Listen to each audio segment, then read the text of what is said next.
Hello everyone, నేను mister faculty Shravan Kumar. Welcome to BC study circle. మనకి ఎగ్జామినేషన్లో మన భారతీయులు ఉన్నటువంటి ప్రముఖ వ్యక్తులు వారి యొక్క అసలు పేర్ల గురించి, వాళ్ళ యొక్క అసలు పేరు, వారి యొక్క పూర్తి పేర్ల గురించి ఎగ్జామినేషన్లో చాలాసార్లు రావడం జరిగింది. ఆ విధంగా వచ్చినటువంటి ఆ ప్రశ్నలు, ఆ వ్యక్తుల గురించి ఒకసారి మనం చూద్దాం. నెంబర్ 1, రామకృష్ణ పరమహంస. ఈ రామకృష్ణ పరమహంస అనేటువంటి యొక్క వ్యక్తి యొక్క పూర్తి పేరు గదాధరుడు లేదా గదాధర చటోపాధ్యాయ అని పిలుస్తాం. అదేవిధంగా స్వామి వివేకానంద. స్వామి వివేకానంద యొక్క అసలు పేరు దేవేంద్రనాథ్ దత్త.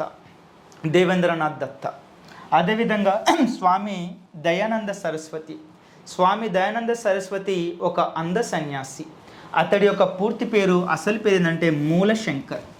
అదేవిధంగా ఝాన్సీ లక్ష్మీబాయి. ఈ ఝాన్సీ లక్ష్మీబాయి 1857 సిపాయిల తిరుగుబాటు టైంలో యొక్క ఝాన్సీ ప్రాంతం నుంచి ఆమె తిరుగుబాటు చేసినది. కానీ ఆవిడ అసలు పేరు ఝాన్సీ లక్ష్మీబాయి కాదు, ఆవిడ పేరు మణికర్ణిక. ఈ మణికర్ణికని బ్రిటిష్ వాళ్ళు చంపినటువంటి ఒక వ్యక్తి పేరు హ్యూగ్రోస్ యుద్ధం చేస్తూ ఈవిడిని చంపుతూ ఏమని అభిప్రాయించినంటే ఈమె గురించి జోన్ ఆఫ్ ఆర్క్ అనేటువంటి ఈమె గురించి గొప్పగా వివరించడం జరిగింది ఈ యొక్క కల్నల్ హ్యూగ్రోస్. అదేవిధంగా నానాసాహెబ్. ఈ నానాసాహెబ్ అనేటువంటి వ్యక్తి ఈ యొక్క సిపాయిల తిరుగుబాటులో కాన్పూర్ నుండి తిరుగుబాటు చేసినాడు.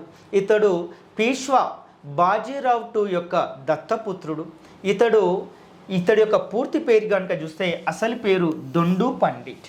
Thanks for watching this video.